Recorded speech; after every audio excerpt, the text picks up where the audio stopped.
Ladies and gentlemen, the next interesting part will be our first panel discussion. We will cover more on how to transform marketing departments from cost centers to value generators by implementing best practices of marketing strategies, tech adoption, and internal communication from outstanding fintech company, FE Credit, and famous agency Group M. On behalf of the joint force of MMA members, Mr. Rahat Jadwan, Managing Director, MMA Apex, is our moderator with our guests in panel, Mr. Kadilas Gu, CEO and Vice Chairman, FE Credit, and Mr. Neil Hardwick, CEO of Group M. And please welcome them.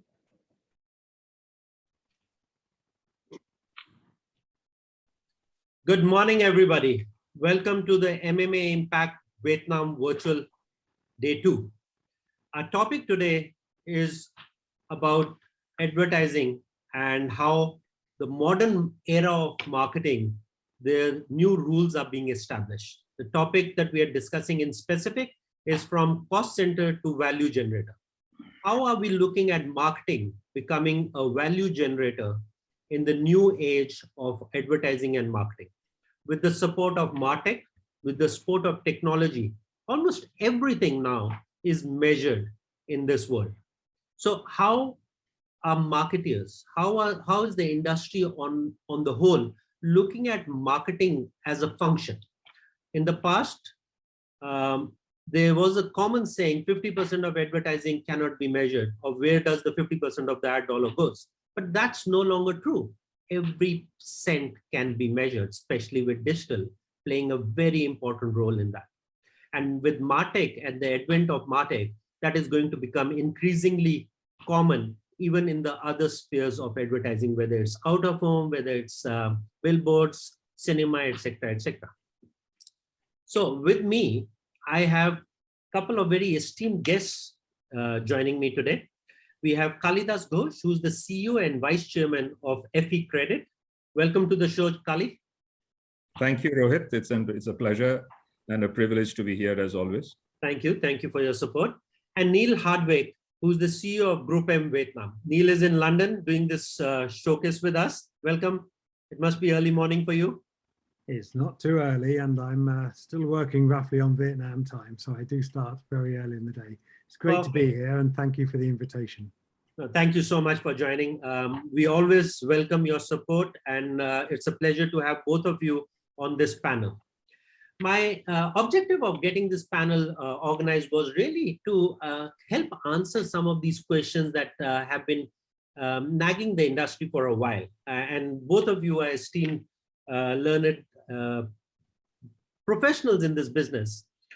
And I wanted to start off by stating some of the stats that we've done in our own survey. We've done a survey with MMA and Walk, which shows that 67% of marketing professionals say that brand awareness is just the key objective when marketing is being done via digital. Yet another Influencer Marketing Hub survey shows that 32% of all budgets that are spent on marketing in the digital world are being tracked. And therefore, it becomes very easy to go back and reflect on the priorities or the points that I made earlier as to how do you define marketing as a function? Is it still a cost center or a value generator? So to share some of those initial insights, would you, Kali, to start with you, would you please share with us whether these findings resonate with FE Credit and your company's marketing strategy, considering the last year and a half has been very challenging with the COVID-19 scenario and the dynamics of how consumers, governments, and companies are dealing with the pandemic. So what drives your organization to do so? If yes, if no, then why not? No, absolutely. I think the changes in our marketing strategy has been apparent even before COVID. I think as the advent of digital came about, digital marketing and advertising came about, the whole focus on conversion, the whole focus on ROE being measured even more stringently, but at the same time, the marketing and sales budgets getting unified, and therefore the overall marketing budget increasing in absolute size as well as a percentage of our revenue was very apparent from, let's say, almost for 2.5-3 years now. COVID accelerated that in a manner that we couldn't have imagined. Like when the lockdown restrictions came about in Vietnam, irrespective of how the customer journey started, it all started ending up, that is the final stage of the onboarding, being a purely digital one.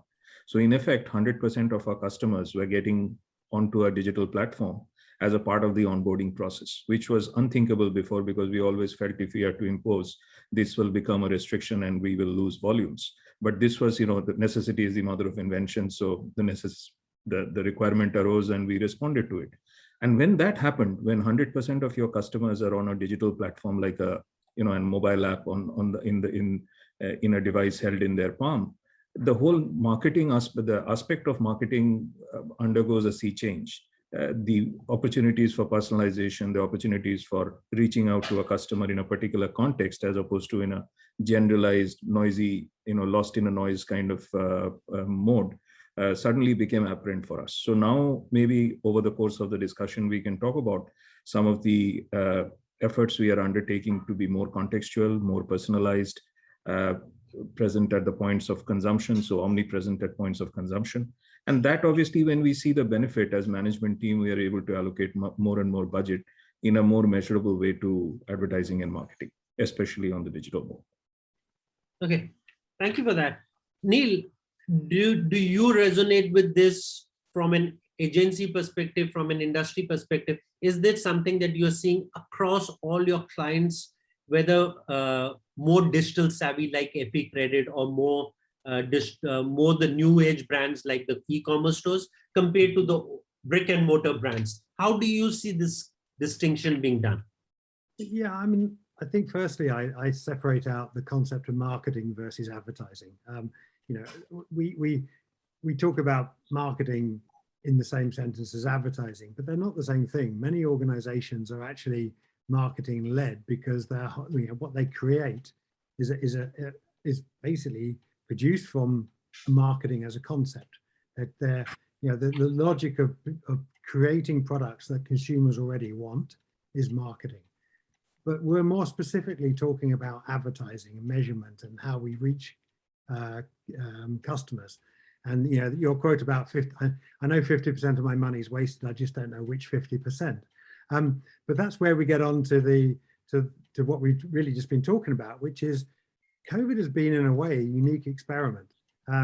If anyone had suggested it, you'd have been shot down in most organizations. But if you'd said, I'll tell you what, let's take a region of the country and not let them, do any physical shopping, not let them, get out and about. Let's try and convert everybody to 100% digital.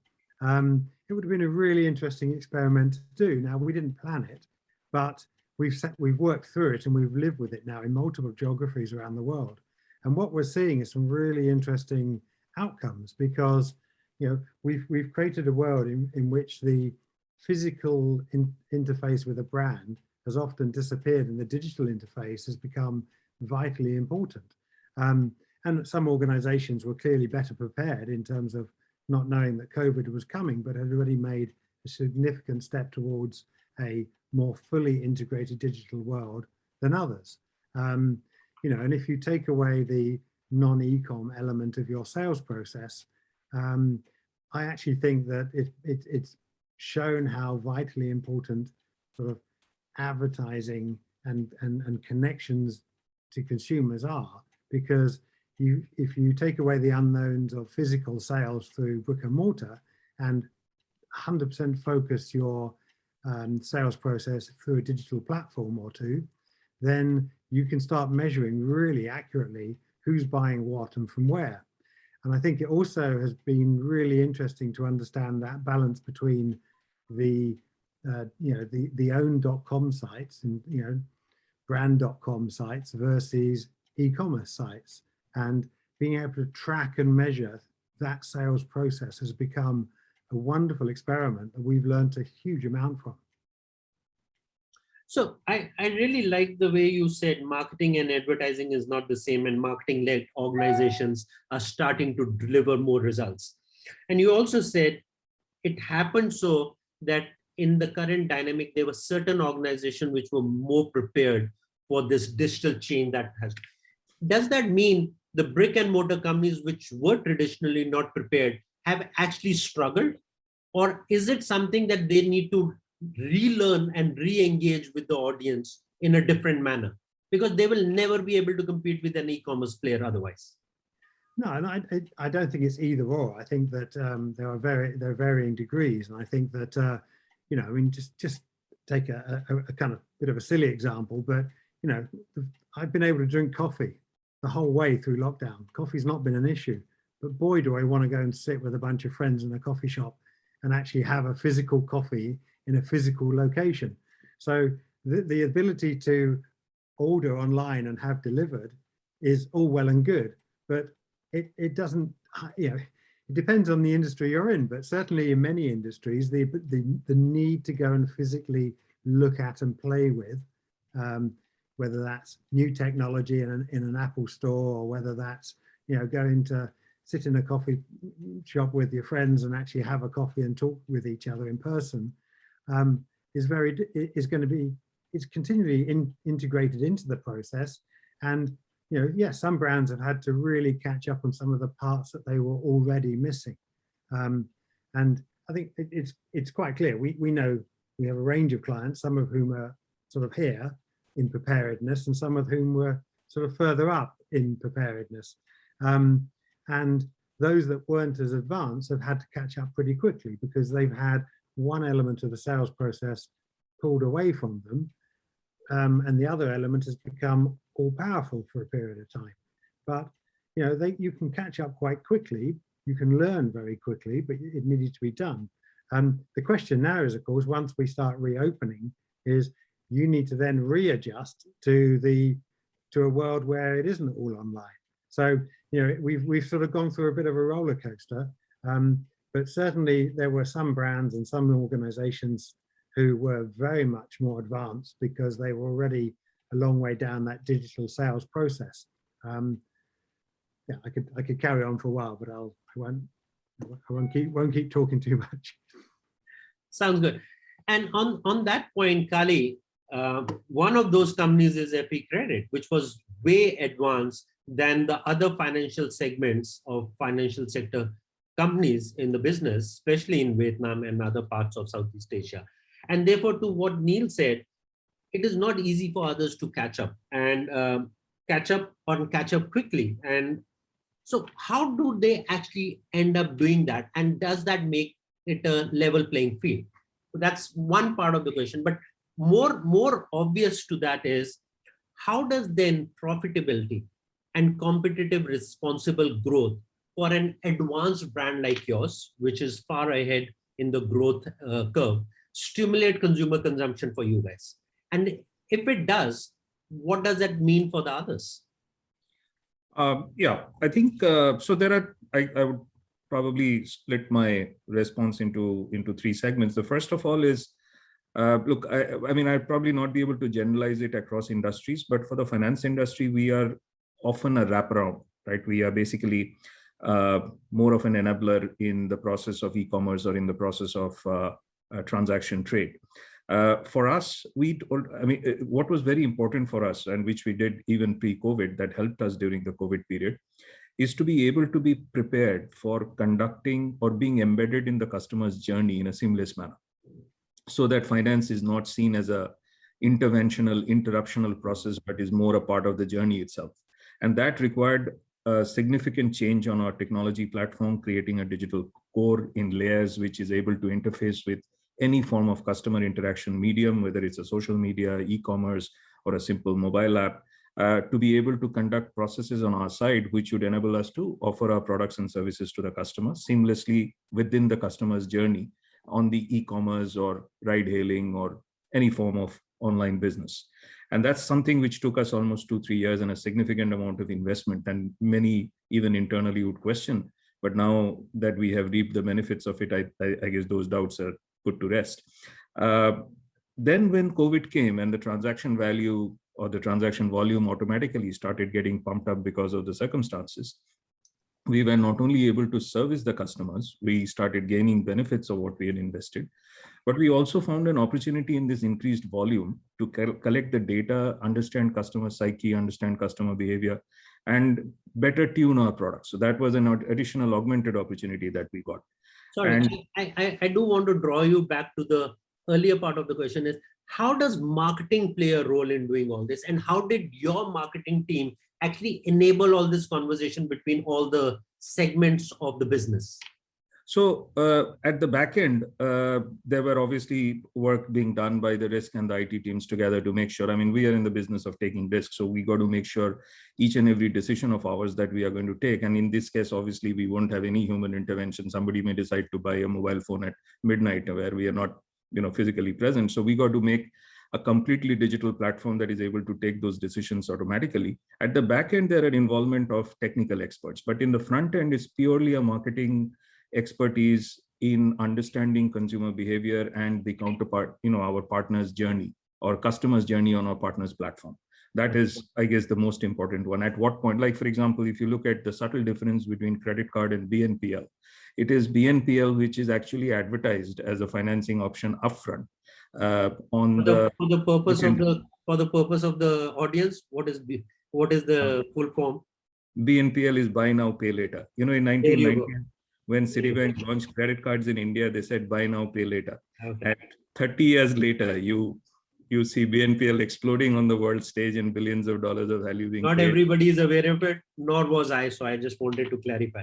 So it's basically credit-led purchase. Okay. Right? So, sounds good. But the difference between an earlier credit option to help you purchase at checkout counter in BNPL came up front when the merchandise is actually being displayed on your screen, when the financing offer is actually embedded in that display itself, where your choice and your purchase process is actually stimulated by a credit offer upfront, and not only when you have decided to buy and then you're checking out, pretty much like a dangler hanging from a motorbike's handle, steering handle in a physical shop. So you could see actually how that brick and mortar learning was actually getting transferred to an online process.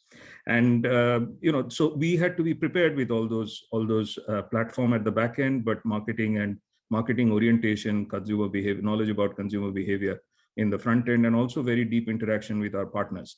Is it easy for all the players in the market to catch up? I guess volume plays a very key role here. If you are a big enough, if you have a significant market share, partners come to you, naturally they make compromises to partner with you. You have greater chances of experimentation.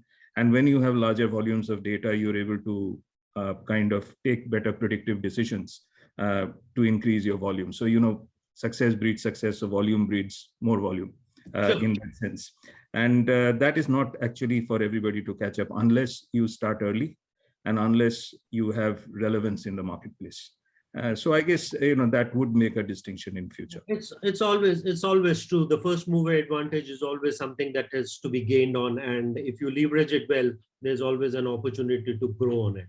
So Neil, if that is the case, and going back to the earlier discussion we had, there were a lot of brands who were way ahead, and as you said, advanced stage of their digitization process. So given that marketing professional now use business metrics, ROI, incremental sales, LTV, and profit, etc., to measure the marketing effectiveness, and I'm not going back to advertising. During the pandemic, you must have seen a lot of your clients make millions of dollars investments in production capacity because they are using this opportunity to leverage and be ahead in the case. And as a result, spending a lot more on marketing to measure these, to gain these big revenue. What were some of those models that were put in place, if you can share with us, as their partner establishing some of these spends to measure their success? I think the first thing I would say to answer that is that there is no one size fits all model. Every industry has a unique structure. If anybody starts talking about sort of a single model to allow people to deliver sales online, to measure marketing online, to structure your marketing online, that's just not applicable, because every single industry and every single sales process, and even as just discussed, the first mover has a different requirement to the newcomer. So there's not, the answer is you need to tailor your solutions to where you've got to, what your current challenges are, but also how your consumer behaviors are changing. And I just picked that up from Callie's point about, I wrote it down, how consumer behavior is changing, because during the pandemic, consumer behavior changed significantly from pre-pandemic.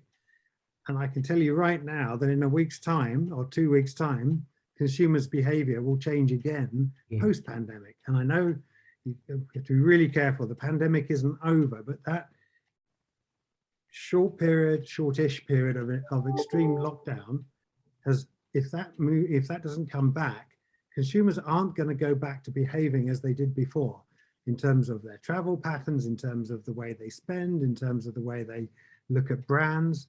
And that creates a huge number of opportunities. But what it really does mean is that everyone needs to stop doing what they were doing during lockdown in terms of marketing and rethink again, because the world has moved on to another phase. So yes, people have done really well during lockdown, and some brands have achieved more than others, and some have been more successful. But the ones that have been successful really need to understand why they were successful, is because they adapted to lockdown. Post-lockdown, they're going to have to adapt to a world which is neither lockdown or neither pre-lockdown. It's a completely new world where consumers have learned new tricks and styles. They've been accessing new sites, and they've been exhibiting new behaviors in their purchasing patterns. Some of those new behaviors will stick. Some of those new behaviors will not stick. And for most brands, there will be a combination of some new behaviors and some existing behaviors reasserting themselves. So how does marketing in days to come need to be changed in order to incorporate this value generation? To continue to monitor what is driving sales and what isn't, what the consumer journey is changing to, because it changed during lockdown, it will change again. So you'll need to be able to look at, where's first click, what was the path to purchase, all the way through that consumer journey. I also think that there'll need to be a sort of a refocus on brand to an extent, because we've had a short period where, because it was, because online, the people were locked in, they changed their behaviors. We were recommending, and many of our brands we worked with and other brands that, in the market had spent significantly more on driving sales and revenue through direct processes and online purchasing. But that was at the expense of some of the brand communications. And that's going to have to shift back, because, we've been through a global shock to the system. If anyone believes that's the shock of the decade and there's no more coming, and that the rest of the decade is going to be smooth sailing, I beg to disagree. I think there will be other shocks. And one thing that is a truism that I don't think COVID has changed my perception of is that, at the end of the day, brands are brands, and those that stop investing in their brands for any length of time lose their brands. And good brands have come through COVID more strongly than weak brands. However, good brands that had a very good online process and an understanding and were able to cope with the changing consumer purchasing patterns have come through even stronger. So, it may be that over the, if things get back to a little bit more towards the normality, that people need to think about their brands and reasserting the brand values during a time of greater normality, because the next shock to the system, it's those strong brands that do well. But they only do well if you can still buy them online and you've got a good sales process. But what you really want is a strong brand and a really good sales process that is designed to cope with such shocks. Sure. Well, thank you. That's interesting. And I think the customer journey is going to decipher a lot of this for us as we move forward. So Kali, leaving the COVID behind, next 3 to 5 years, as Neil rightly said, it is not done, but let's hope that it's done, or it will be done sooner than later. And let's go beyond COVID for a little time. How does marketing change in years to come, in the days to come? And what are some of the supporting initiatives that marketing will have, which will drive the consumer perception and more importantly, the value of marketing as a function inside an organization. There was 3 years back or 5 years back, I remember doing a panel discussion is what's the role of a CTO versus a CMO? And I think that question is getting answered very quickly as we get into this MarTech environment. Beyond that, what is the role of marketing? Is it truly a value generator? And if yes, how are we defining that? How will we define that?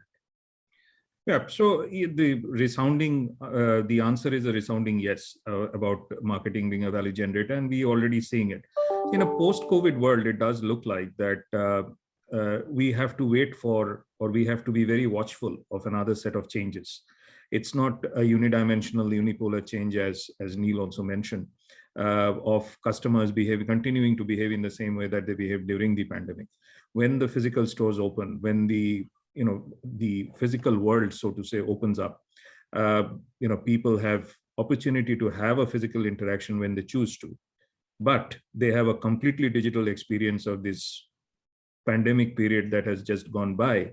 How does the hybrid kind of preferences emerge over time is something that we have to watch probably in every industry, but definitely in ours, very, very carefully, because it would be difficult to force it upon the customer and and it will be to our detriment if we are not flowing with the tide with the customer behavior changes and being more useful, being more convenient to the customer. So to that extent, we have to keep that's the first principle that we have to keep and watch. And the second principle being that we have to adapt very, very quickly.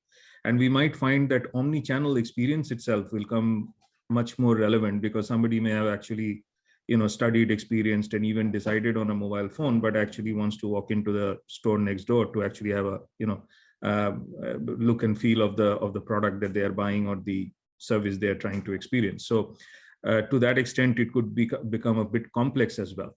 With regard to the role of marketing, I think the primary role is going to be understanding consumer behavior and modifying the business model to be embedded in the customer's life as part of their journey, as opposed to, especially for us, providing financial products and services which are best utilized when they're embedded in the lifestyle, in the life cycle of the customer, as opposed to being jerky, interventional, disruptive processes. And the role of the technology team versus the marketing is always going to be as differentiated as before. Technology being more tasked to deliver what marketing wants to be delivered to the customer. And to that, of course, the understanding on both sides have to be of a higher nature, of a deeper nature, to be successful together. But marketing's role is going to be A, to understand customer behavior, B, to embed a business model in the customer's journey, and C, in the process, generate value for the customer first and in turn for the company. So that itself shows you how marketing can become the leading force going forward in adapting the business model to the new reality, and which is obviously very, very essential for being sustainable, for being profitable, and for continuing to build a most durable brand for the future. Okay, we have little time, only a couple of minutes, but I do want to get one question answered, and I think it's closer to driving the point that you are making, Kali, is the reality. The reality is the cost is going up. What pandemic has shown us, there's a cost of everything that you do, and the cost for everything that you're doing is going up. Whether it's acquisition of manpower, acquisition of technology, the value and preference shifts of everything that is happening. So Neil, from your perspective, when you look at one of the resources, which is the most important resource in the world of advertising, which is human manpower, how does that affect the equation between cost and value, and how does that change as we move forward? You are on mute, Neil. First, a very cheap shot, which is if your costs are going up, you've got the wrong agency working for you. But leaving that aside, I think that I like to generally think that marketing should never be an increasing cost. We've got an amazing set of new technologies, amazing set of new opportunities. And I understand that media, there's a famous quote about media never being one media doesn't ever replace another. All media still exist. So, you know, radio didn't kill print, and TV hasn't killed radio, and the internet hasn't killed TV. But across that suite of products that we could utilize, media we can utilize to reach people, there has to have been greater efficiencies that allow us to do what we need to do more effectively. So I don't like the concept that marketing and media has to be an ever-increasing cost, or even ever-increasing proportion of a product's cost base. It shouldn't be. It should be.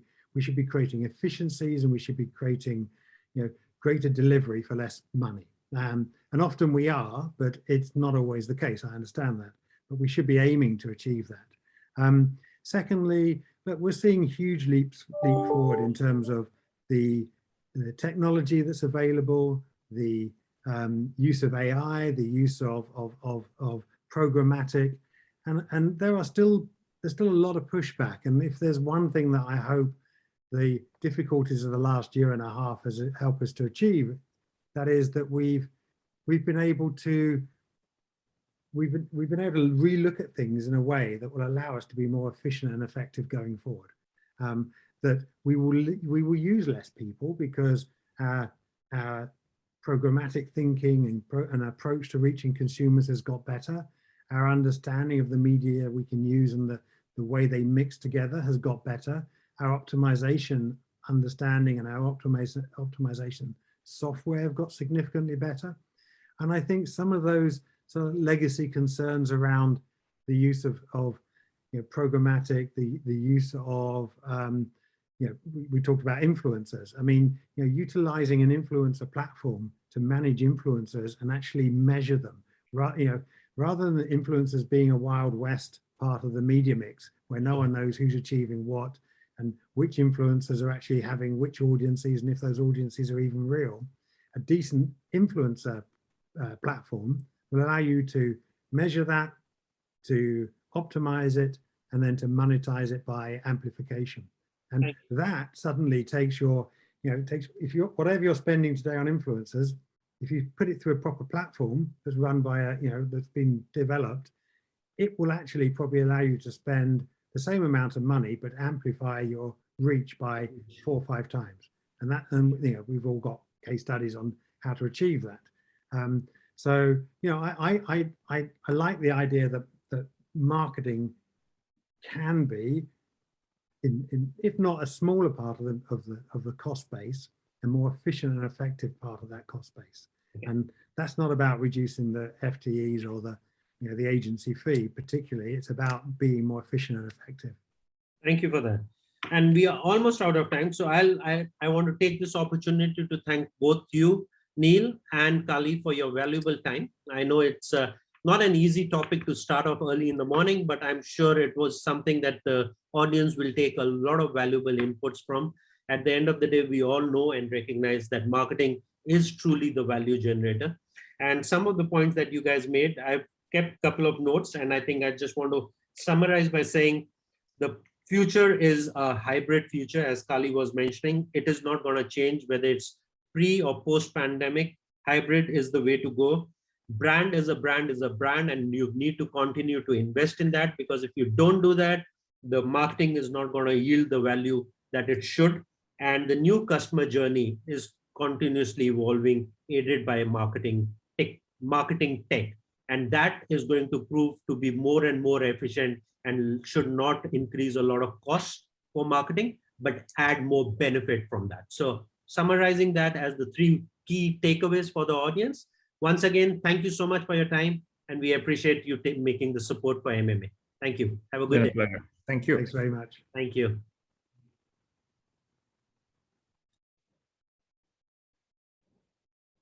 Thank you so much, Mr. Rahat and all the panelists. Ladies and gentlemen, and now we have 10 minutes break. In the meantime, you can visit partners booths in booth area and networking at the lounge area, and see you after 10 minutes.